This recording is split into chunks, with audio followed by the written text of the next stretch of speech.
Hey listeners, thanks for dropping in. I'm Christie.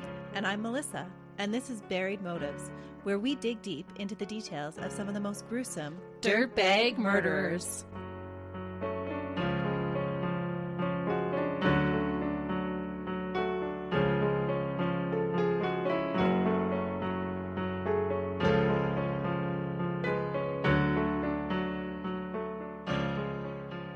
Hey listeners, Welcome back to Buried Motives. we're so glad that you've decided to join us today.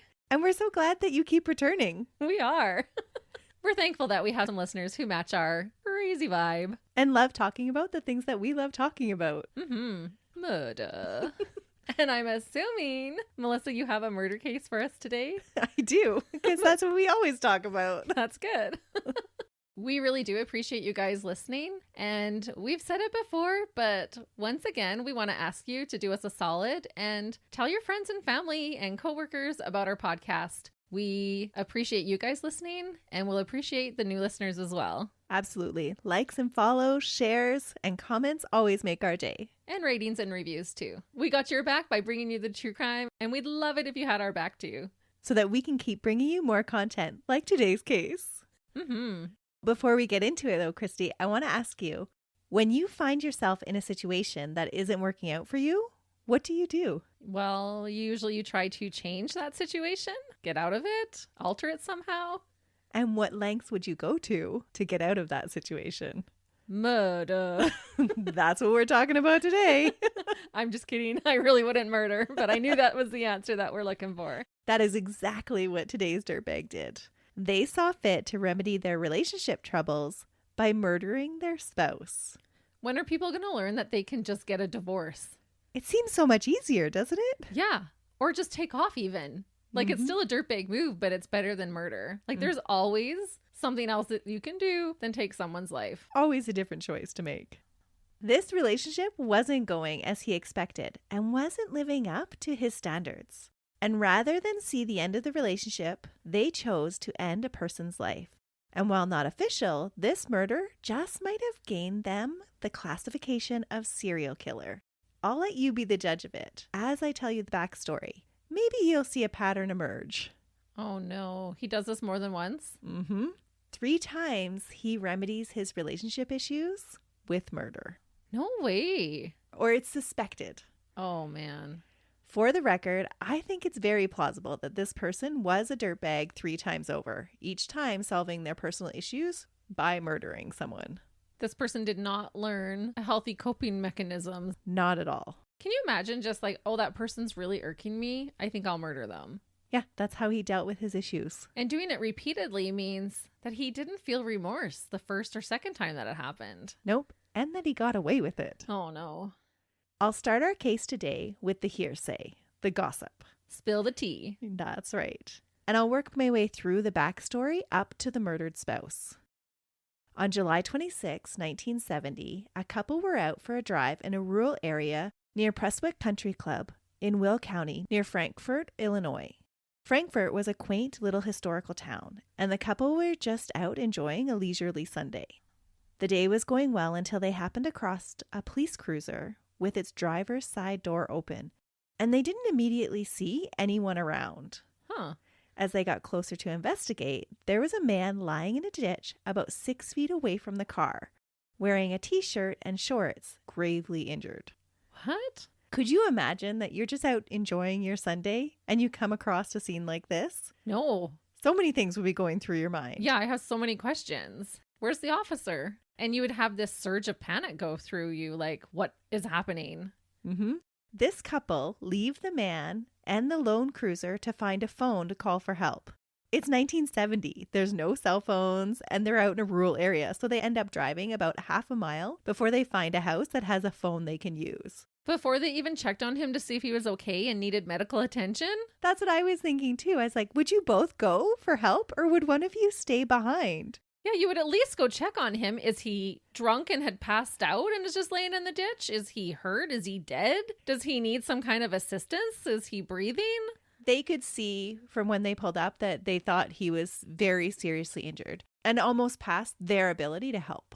That's still very bizarre. My first instinct would be to see if I could help. I think my instinct would be for one of us to stay behind and one of us to go for help. And then even if you couldn't do anything, at least you would be with the person if they died. They wouldn't have to die alone. Yeah, even just trying to make them more comfortable. Mm-hmm. But at the same time, you've just come across a scene that you don't know what's going on. There's one guy that's seriously injured on the ground. It's a police cruiser. There's no police in sight. Would you be worried to stay behind by yourself because you don't know where the attacker is? Right. But couldn't they have just like radioed in on the police cruiser? Maybe, but they didn't do that. Yeah, that would be a bizarre scene. And it's easy for us to say what we would do, but you get put in that situation and your fight, flight, or freeze can take over sometimes. It's so true. But I always find it fascinating what decisions people make. Mm-hmm. They eventually make it to a house, they find a phone, and they call the police. The police arrive on scene and sadly identify that the injured man has passed away and that he's one of their own. Oh. Sergeant Dean Frederick Pence of the Flossmoor Police. He was off duty and found only about 5 miles away from his house. Oh. Dean had been shot 4 times with a .38 caliber revolver, twice in the chest, once in the arm, and once in the face. Oh. All from close range. Huh. Dean was the police officer. Originally, when the couple pulled up, they didn't know that he was the police officer because he wasn't in uniform. He was in civilian clothes. Right.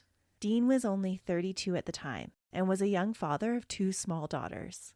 As his widow of 12 years, Jan buried her husband and the community rallied around the devastated young family, the police went to work trying to figure out what had happened to their partner. A man that was described as a rough-hewn and happy-go-lucky guy with a quick wit and a warm personality. Dean was an active community member with local youth and was an enthusiastic athletic supporter. He was really well liked in the community. Yeah, he sounds like a gem.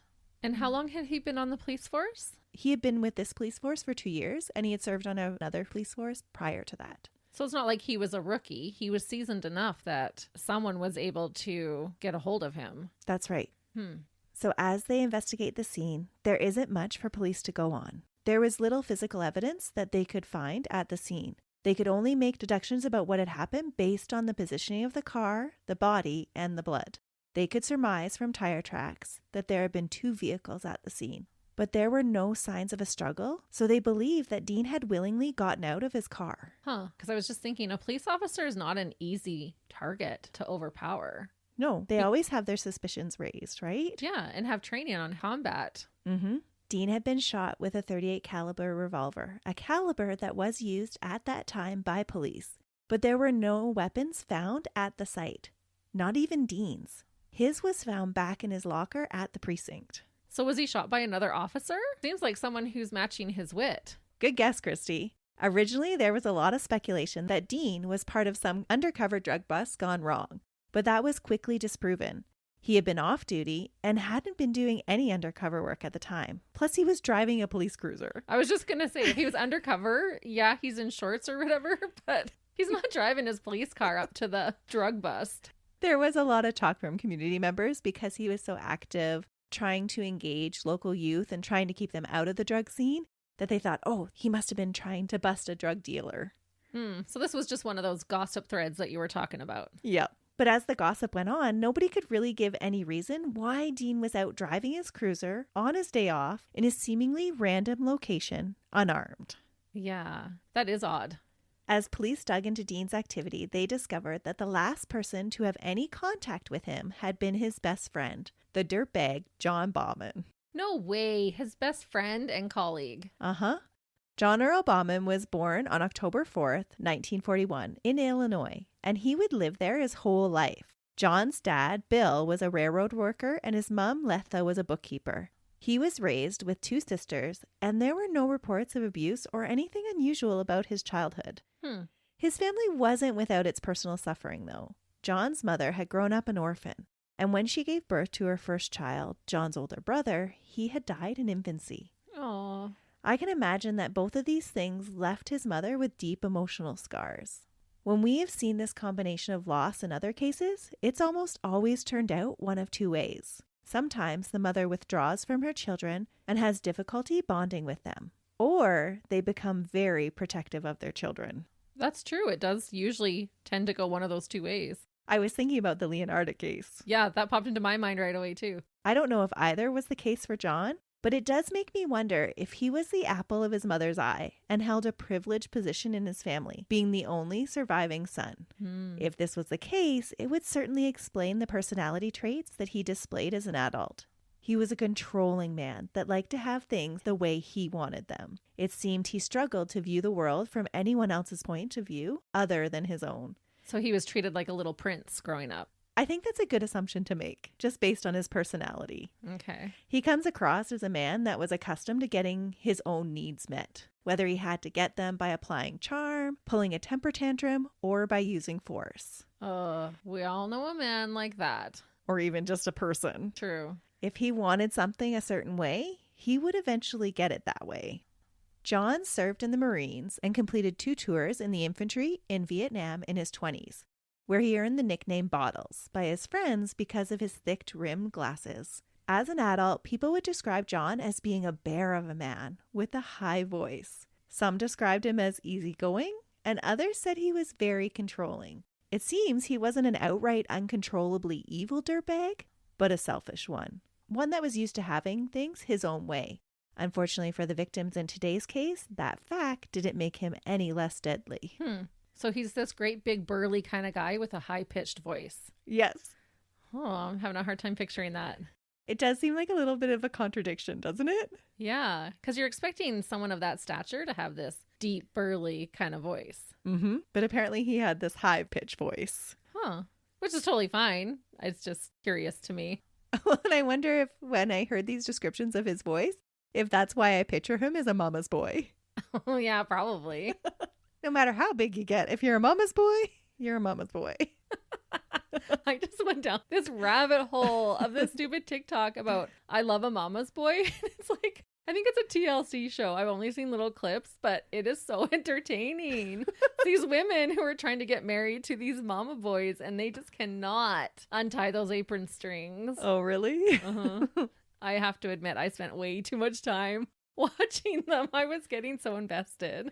Now you have to actually go back and watch the show. I do have to try and, find where I can watch it.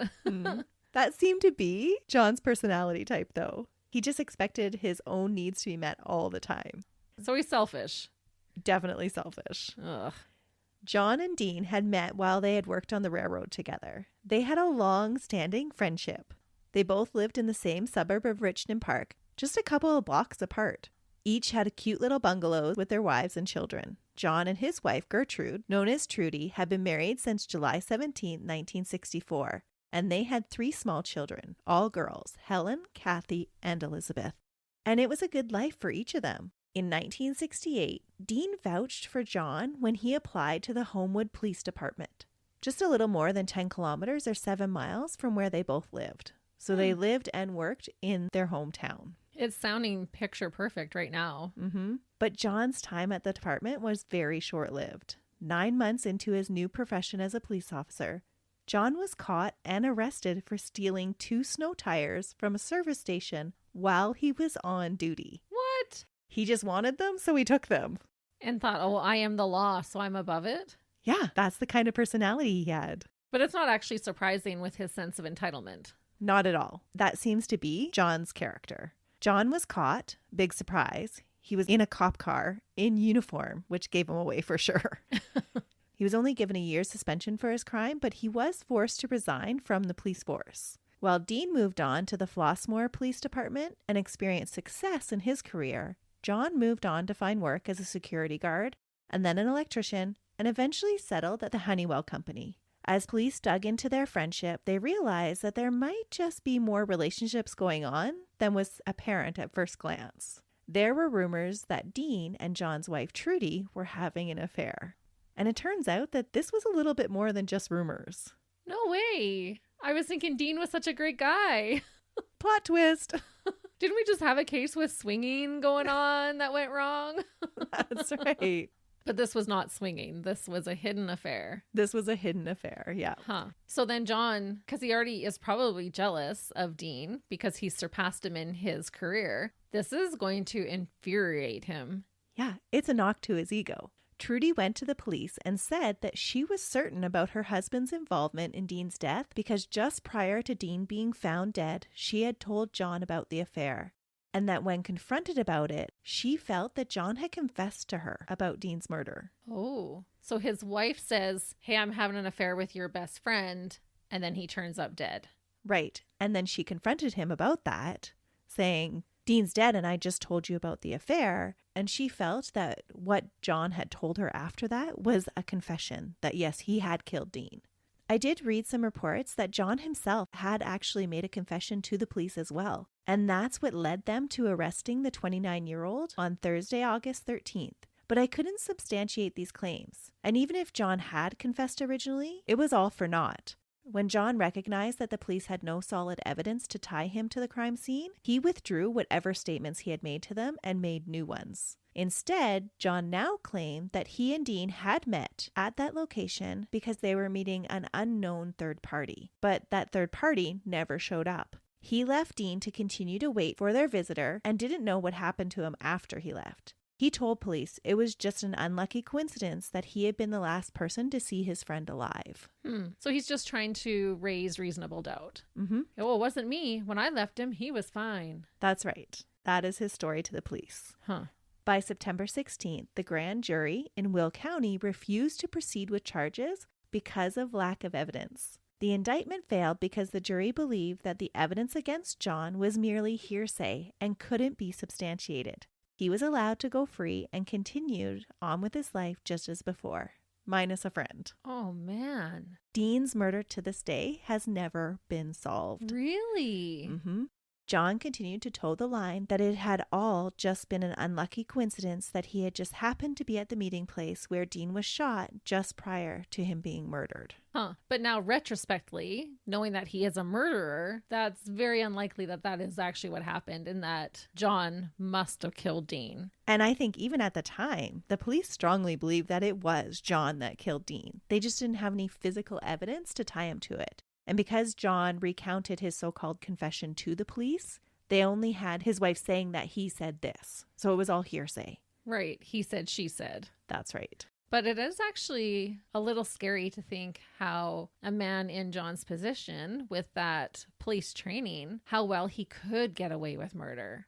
Mm-hmm. Knowing what kind of evidence they're going to be looking for and making sure he's not leaving that behind. Exactly. And he would have been versed in the law to know what he could say and couldn't say. Yeah. It's always so wild to me when you hear about a dirtbag who has confessed to a murder and then recants that, and then they can't prosecute him because they don't have the evidence, even though he's gone through and told them that he already did this. It's so crazy to me. Mm-hmm. So John continues to go on with his life with Trudy and his girls. And this I found a little odd. If you believe that your husband murdered your lover, would you stay with him? No. I didn't think so either. It's not something I understand right now, but I'm sure that Trudy did have some good reason to stay, because she would stay with John for the next 14 years. Really? Yeah. Wow. I was not expecting that. Because you would think you would be terrified of him. Especially since she was the one that went to the police and turned him in. Yeah. Huh. That's wild. And I don't know if she just truly believed that, oh, they said there wasn't any evidence, so he didn't do it. Or did she feel guilty and responsible? Like this was my fault that Dean got murdered? Maybe, but do you think you would stay with the man that murdered him? I don't know if the guilt was bad enough or if she was fearful, but 14 years is a long time. There must be something else going on for her to have thought that was a good reason. And maybe it was just the girls. That's true too. But if my husband was a cold-blooded murderer, I don't know that I'd want him around my daughters. It's true. But the next 14 years, she would stay with him until her own death, when she would succumb to yet another set of bizarre coincidences and unfortunate accidents. After Dean's murder, John and Trudy moved their family 5 minutes away from their previous address and settled into a new bungalow at 21657 Richmond Road. John continued to work for Honeywell, and Trudy started to work for Century 21 Host Realty as a relocation coordinator. She also worked part-time at the local Cravat Rexall drugstore. The two jobs, along with her 3 girls, kept her active and really busy. On the morning of April 21st, 1984, the Matheson Fire Department was called to the Baughman residence to put out a gasoline fire in a cluttered one-car garage. John had managed to escape the blaze, but Trudy was still inside the garage. As firefighters fought, neighbors consoled a distraught John.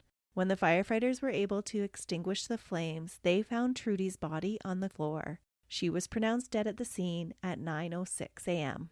Oh. Police were called to the scene to investigate and question John about what had happened the morning of the fire. John recounts this story to them. He and Trudy had gone to the garage that morning to sort through some camping gear before the girls woke up. The family had an upcoming trip that they were trying to get organized for. As they organized things, Trudy was sitting on a blanket, and she picked up a coffee can that had some gasoline in it. As she was pointing it out to him and asking him what was in it, she opened the lid and she went to hand it to him. Some of that gasoline sloshed out and spilled onto her clothing. As they continued to clean, Trudy had another unfortunate accident in the garage that morning. She accidentally tripped on a portable camp stove, and in the stumbling, the camp stove ignited, catching her gasoline-soaked clothing on fire. No. As her body was engulfed in flames, Trudy ran around and John tried to extinguish the flames, but eventually had to flee for his own life as the fire started to spread in the garage. I'm not buying that. How ridiculous. Oh, she accidentally spilled gas. And it's not funny. I'm laughing just because it's so ridiculous. She accidentally spilled gasoline on herself and then accidentally tripped over and ignited a camp stove that then caught her on fire. And then she ran around so crazily I couldn't even help her. And then the whole garage was on fire. That's what he claims. And he was very detailed in his description of what had happened. This smells like a big hunkin' pile of BS. It does. Police thought the same thing. An initial examination of the scene and Trudy's autopsy turned up some very suspicious results. Trudy had little evidence of soot or smoke in her throat or lungs, and she had low levels of carbon monoxide in her blood, which indicated that she wasn't breathing when the fire started, as John had stated. Now this sounds more right. If she had been running around, presumably screaming in pain as her clothing burned, she would have been breathing in large amounts of air and smoke that was rising from her own body. Trudy was also found to have trauma to her neck, and the coroner believed that this was evidence of strangulation. Ugh. The scenario that was believed by the examining coroner was that Trudy, at age 37, was strangled to death and then doused in gasoline and then set on fire. 2 days after the fire, John Baughman, now age 42, was arrested for murder for a second time in his life. Can you imagine how those neighbors that consoled him would have felt as he was charged with murder? Oh no, I cannot even imagine. So shocked. You really would. You'd have a sense of betrayal. You'd have a sense of disgust. And just, like you said, you'd be so bewildered. Mm-hmm. Or maybe you wouldn't believe it because this is your neighbor. They had gotten along for 14 years. This was the family that lived next door. But then I thought, how would you then feel years later when he's charged with murder again? Yeah. But you said he does this a third time. So is he getting off on this one? Mm-hmm. It seems like there's enough evidence to prove that his story was baloney. It does seem like it. This time, John is indicted. And on September 9th, 1985, his trial began. The prosecution argued that John had recently found out that Trudy wanted a divorce. And that was what had led him to strangle her and attempt to cover it up by setting her and the garage on fire. So again, his relationship isn't going the way he wants. She wants to leave him. And he's like, no way. You don't call the shots. And in his mind, he's probably feeling like, I killed a man for you. You're not leaving me now. The defense argued that it was all just a series of unfortunate coincidences that led to a tragic accident. John denied everything about the relationship problems and said that the marks on Trudy's neck had been caused when she was running around on fire and that she had ran straight into a shelf at throat height.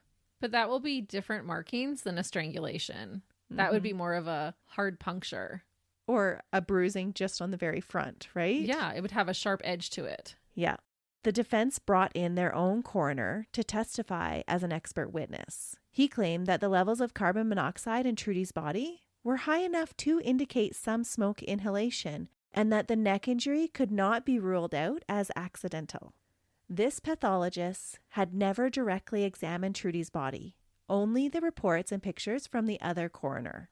And really, that's not an unusual practice to have another expert witness come in and look at the reports and then give their opinion on them. Right, but there was actually photographs of the injuries. But he testified that you can't rule out that that's not accidental. He didn't say that it wasn't strangulation. He just said that you can't rule out that that's not accidental. Okay. A jury of 8 women and 4 men deliberated 4.5 hours and came back with a not guilty verdict. Oh, how? There's no way those were just a series of unfortunate events. There's no way. I would love to have been a fly on the wall in that deliberation. Well, the jurors felt that the prosecution had not proved their case beyond a reasonable doubt. It was felt that, quote, the state's case was a little too weak. The defense's final argument that the prosecution's case, being so, quote, chocked full of reasonable doubt that he couldn't even begin to name it, had won the jury over. All they needed to do was prove reasonable doubt, and that's what they did. And in a case like that, can they bring up, or did they bring up, that he had been suspected of murder before? They weren't allowed to. Oh. Interestingly, just 3 years later, John's defense attorney was charged and convicted with bribing witnesses to say what he wanted them to say during their testimonies, regardless of the evidence. Oh, that's dirty. John's case wasn't officially mentioned in the media as one of the cases in question, but I find it very interesting that there were 2 coroners that said, yes, she had been strangled before being set on fire. She had died first, and that's why there was not enough carbon monoxide in her blood. And then they had this other coroner that said, no, there was a big enough level. He probably was paid off. Or I guess I shouldn't say he probably was. There's a good likelihood that he was paid off. It does sound very suspicious. A relieved John was let out of jail for a second time. Unfortunately, the trial had come at a cost to the grieving family. If it wasn't hard enough to lose their mother and then have their father accused of that murder, there was a divide in the sisters' bonds from that time forward. 2 of John and Trudy's daughters, Kathy and Elizabeth, were relieved when their father was found not guilty. Helen, the oldest daughter, was not convinced of her father's innocence, which I think says a lot if your own child can't believe you. Yeah, that is. And how old would they be now? Like, are they adult children? They would have been in their late teens. So they're still under his care. And then can you imagine having to go back home to live with your dad after you think he killed your mother? Yeah. I think it was Helen, the oldest, that was in that kind of leaving home stage. Okay. Wow. But that says a lot. It does. If your own child can't believe you wholeheartedly that you're innocent of murder. Yeah. And there's that suspicion there, because usually children just believe the world of their parents. Oh, absolutely. Having gotten off of murder charges for a second time in his life, John begins to look for love again. He found that love again with a woman named Vel. Valerie Joyce Delorier was an energetic self-starter who had worked her way up from a customer service representative at 3M Company, where she had been employed for 22 years, to the position of a manager. She was a divorcee with 4 grown children and was a devoted grandmother who loved to dance and was the romantic type that believed that she could still find love again. She was looking for Mr. Right. She hadn't been jaded by her first 2 marriages, which says a lot about her. People described her as being just a beautiful person inside and out. Oh, this is so sad. John and Vel met at a singles dance. While the oldies played, they fell for each other. Vel's daughter Pam said that when her mom met John, she described him as, quote, a big, sad teddy bear, saying he's got these big, sad eyes. There's something about him that draws me to him. Oh, man. John was open with Vel about his past.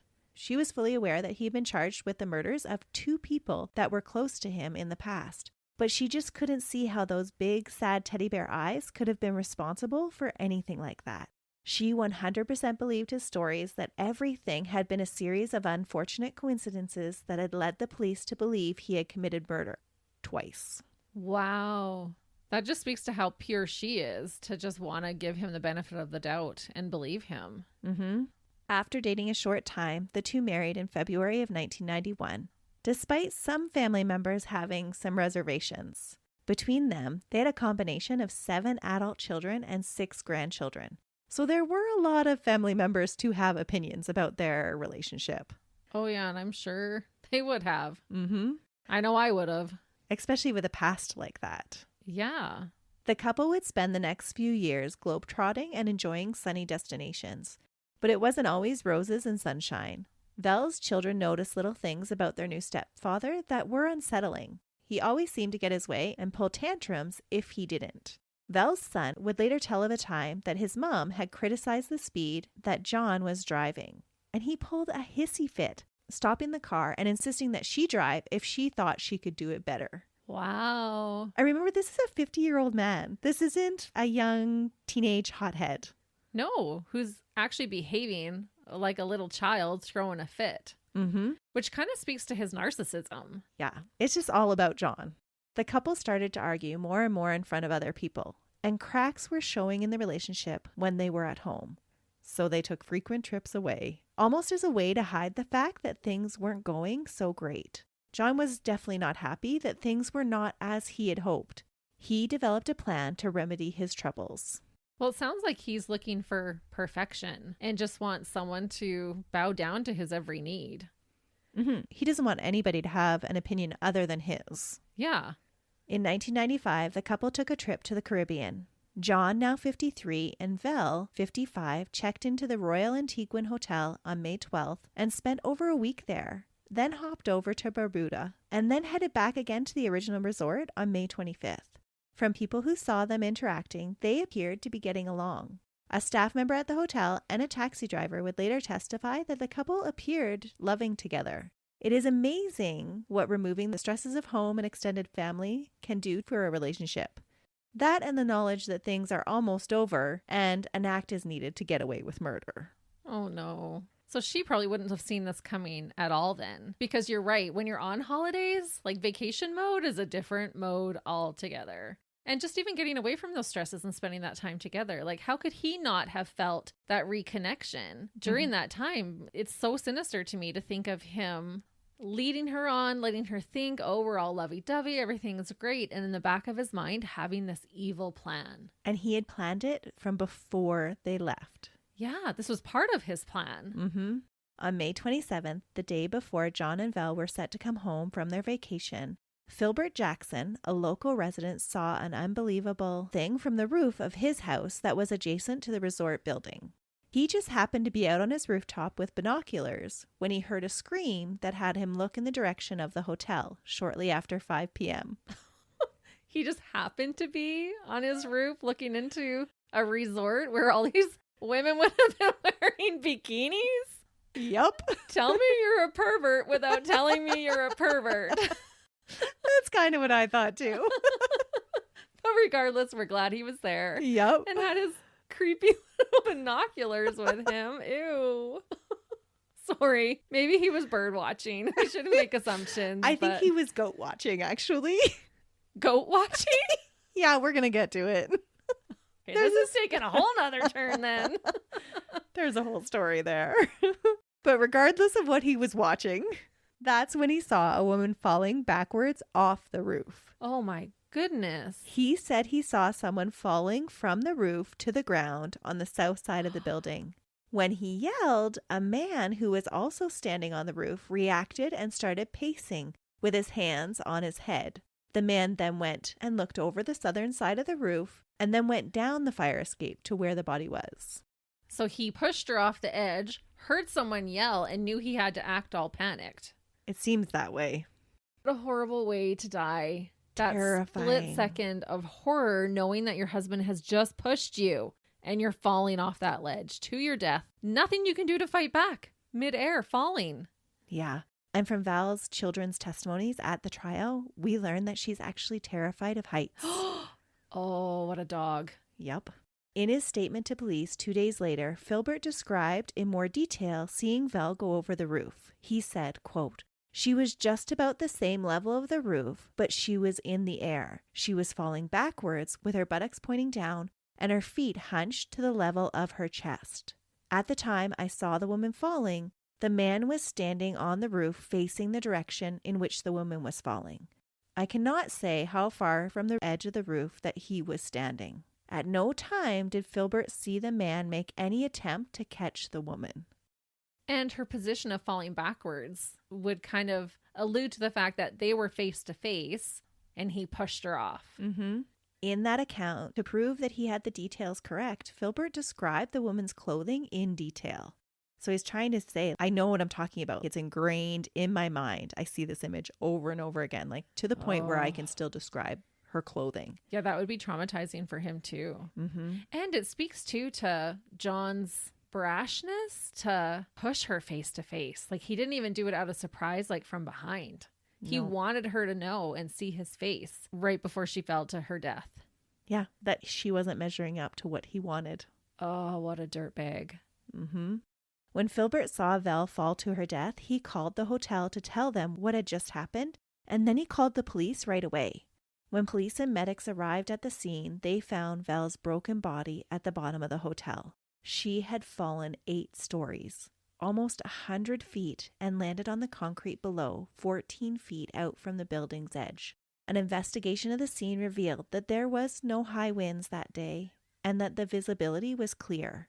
The rooftop of the hotel was not a sheer edge. It did have a 16-inch protective wall around the edge of the roof. Oh. There was no evidence of loose tiles, and there was no evidence of moisture on the roof. There was no reason to explain what had caused Valerie to stumble or to trip.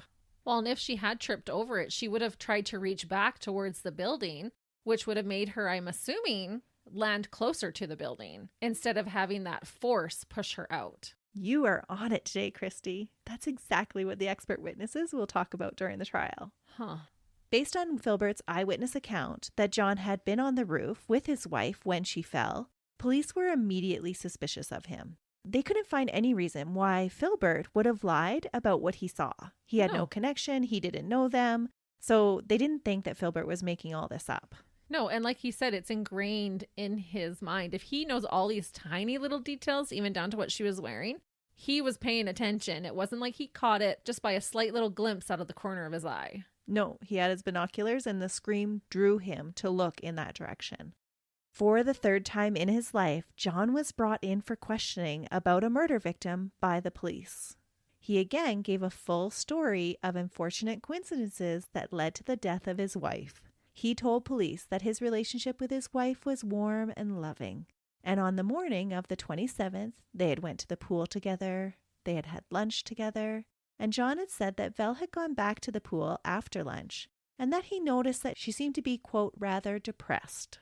He also said that she had started drinking heavily, but that he hadn't because his stomach was upset.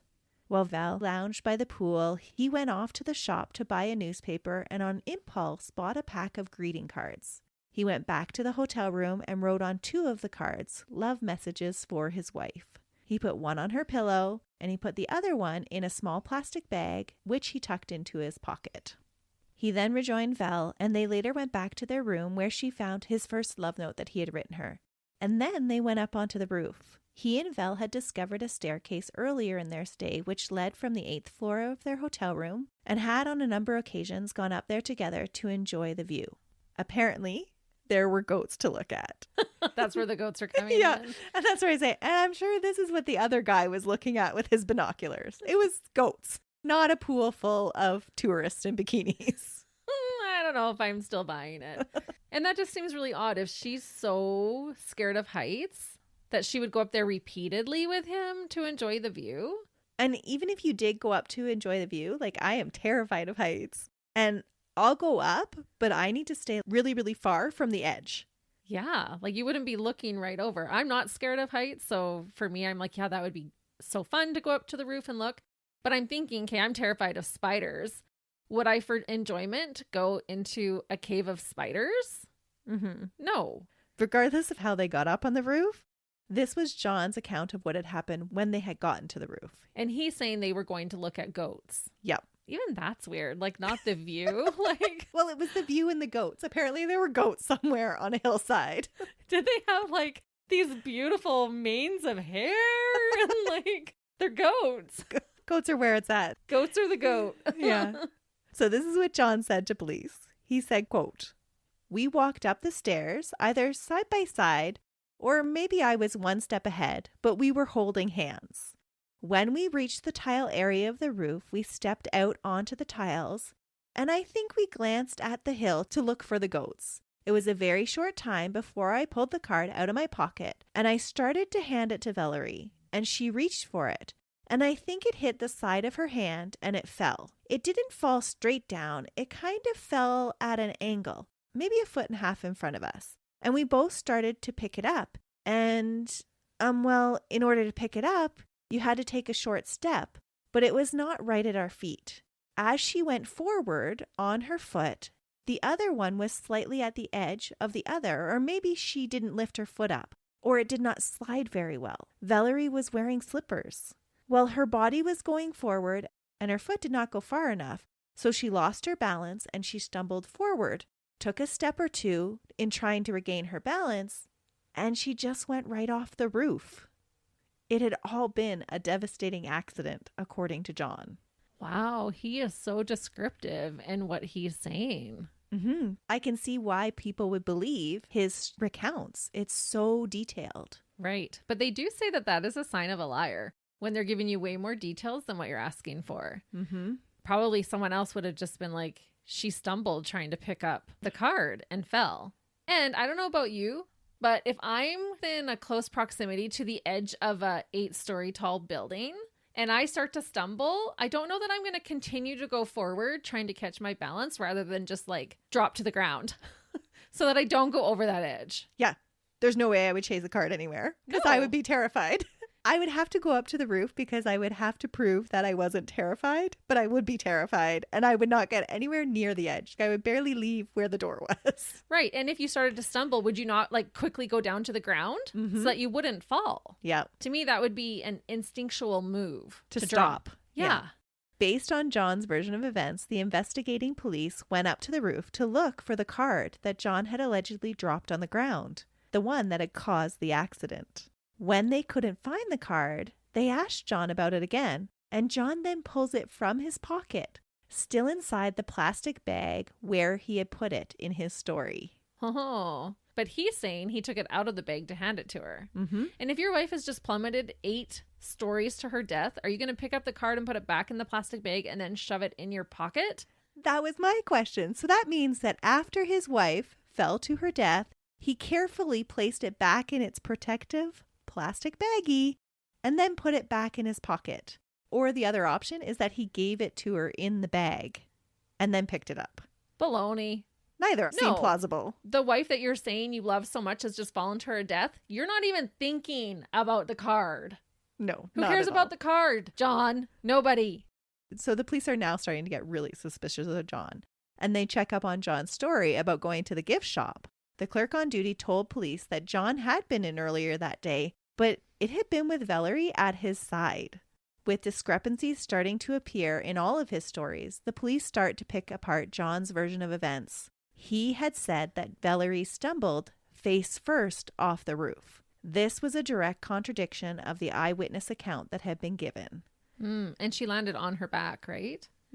And were the greeting cards purchased at that store? Yeah. Okay. But they had gone together. So he had tried to sell it to police that, he was doing this because she was feeling depressed and he wanted to cheer her up and this was a surprise for her. And that wasn't the case. She was here with him and they were purchasing greeting cards together. So she probably believed they were intended for somebody else. Did they find the card that he had given her that he had written out? Like, did he actually do that? Yep, he did. Okay. Other workers inside the hotel, a duty manager and a housekeeper, said that they had also heard a scream that was followed later by a noise on the fire escape.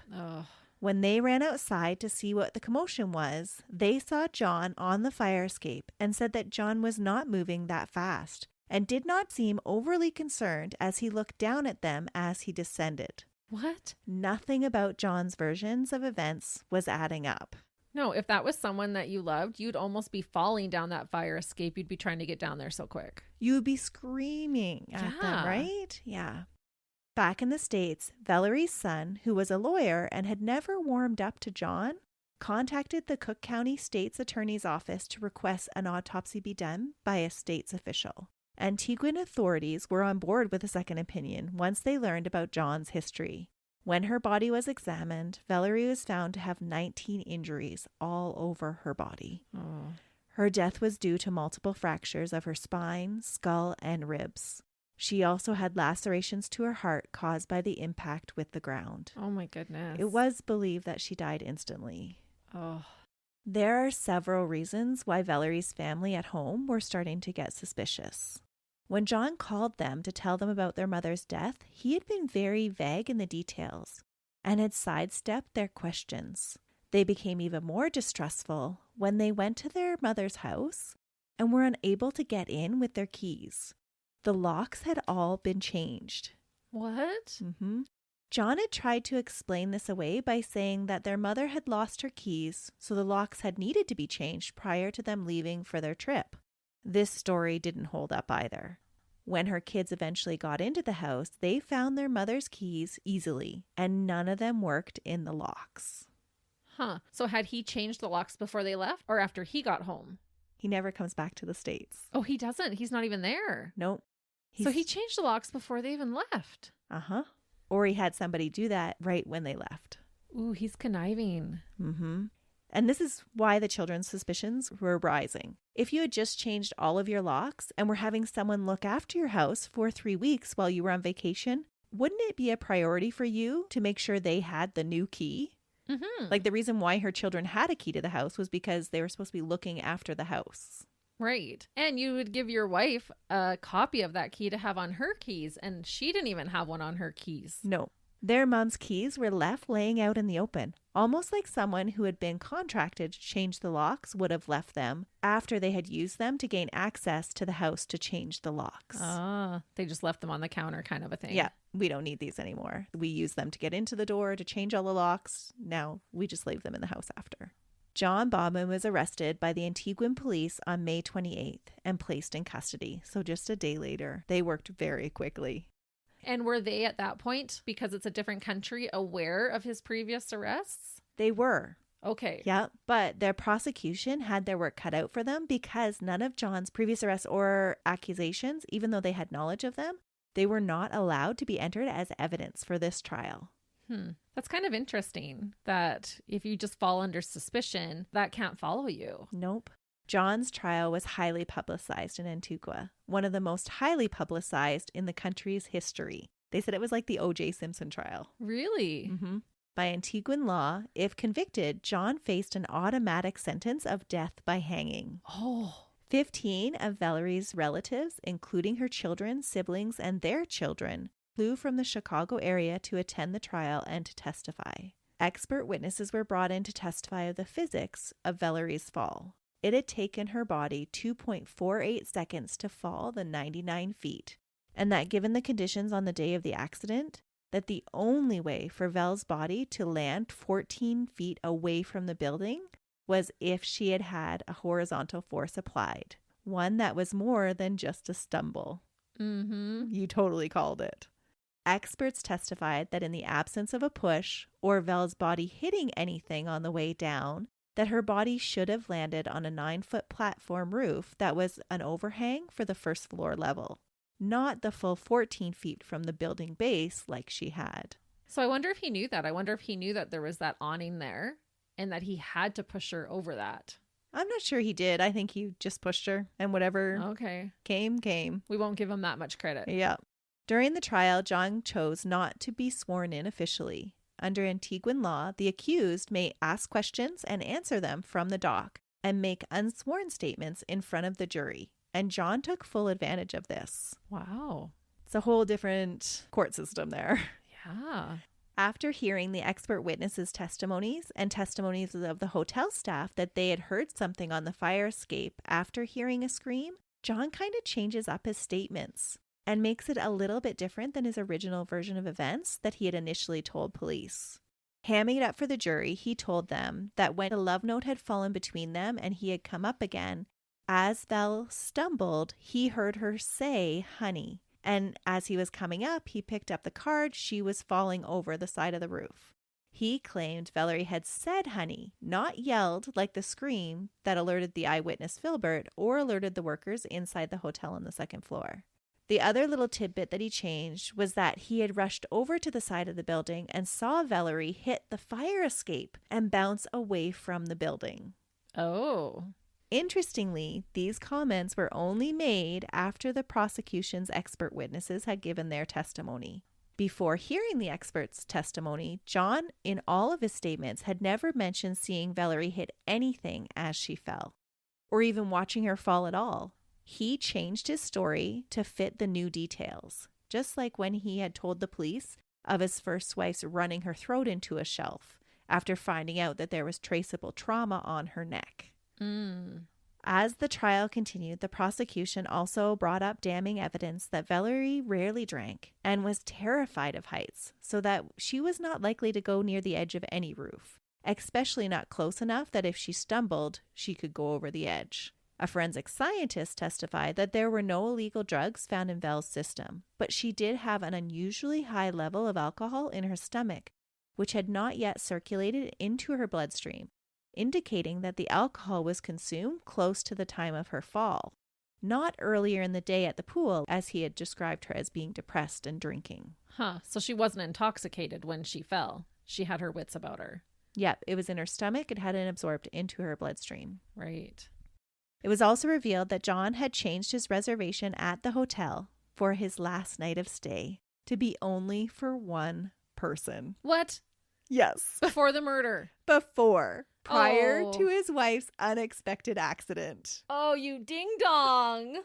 Seriously. I guess a single occupancy rate saves you a fair bit of money, and it was worth it to him to change one night to a single occupancy. Oh,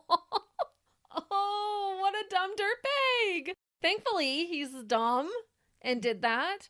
Well, I wonder if he was dumb or was he just getting so overconfident? Well, he's already gotten away with murder twice.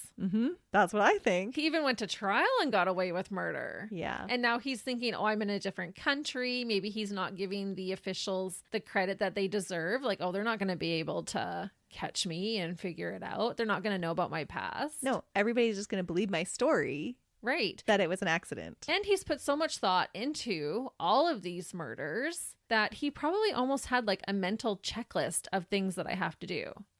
And he's not planning to go home right away. So yeah, I might as well save myself a buck. So crazy, right? Oh my goodness. The final nail in John's coffin was the information about the accidental life insurance policy that he had taken out for both him and Val a year before through his company. On June 8th, the insurance brokerage firm dealing with the policy received notification of Valerie's death.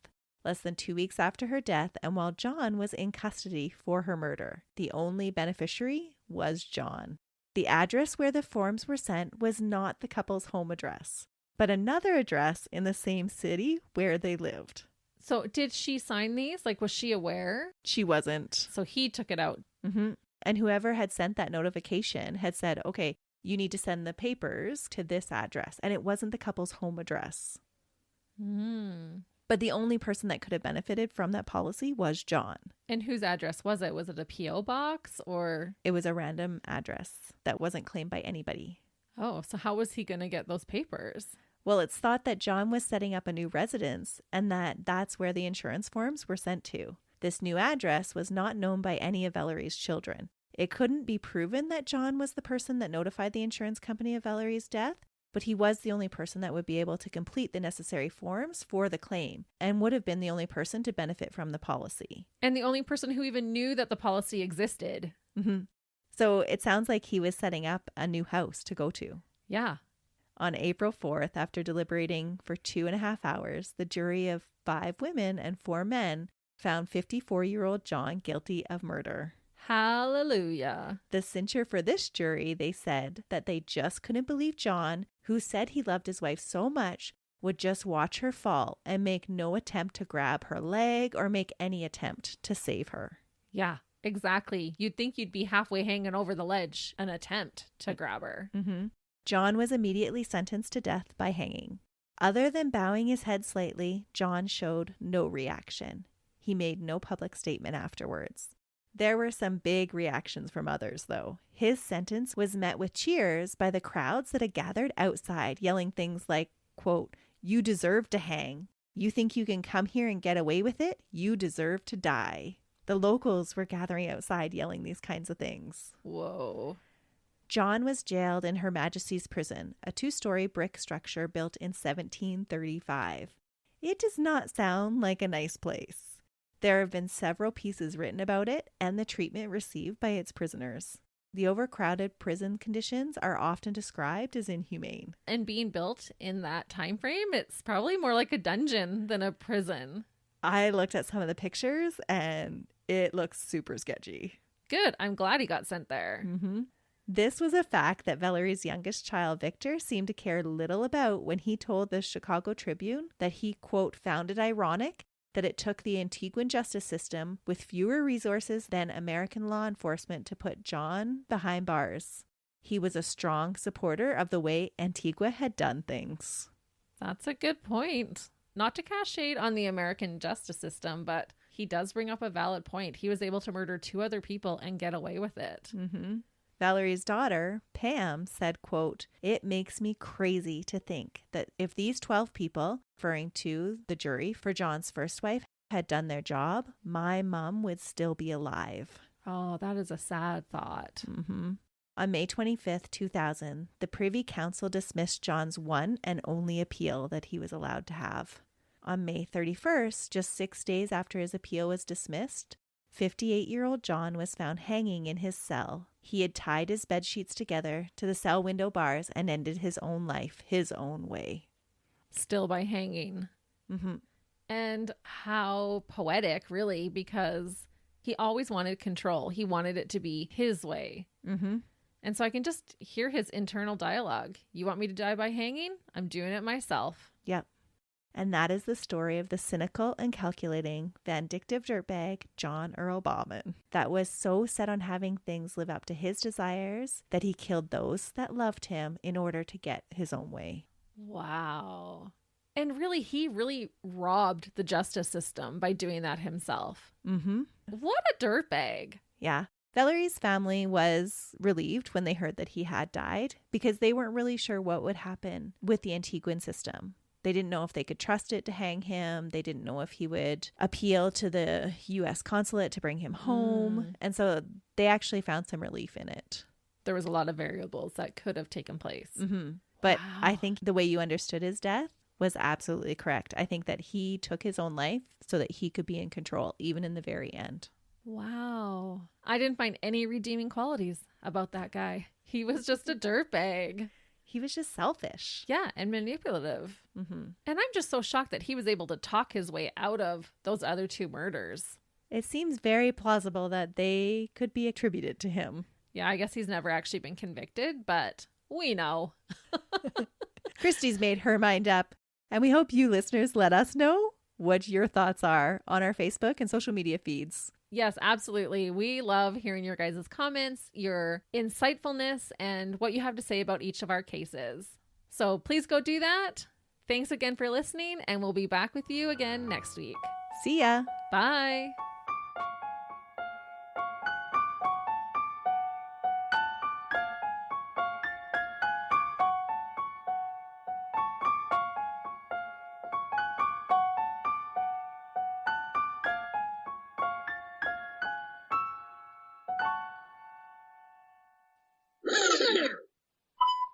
Okay, one more check. Christy touched her mic again. I did. So now we have to do one more check. I lied. Third check. We're so glad that you're sticking it out with us.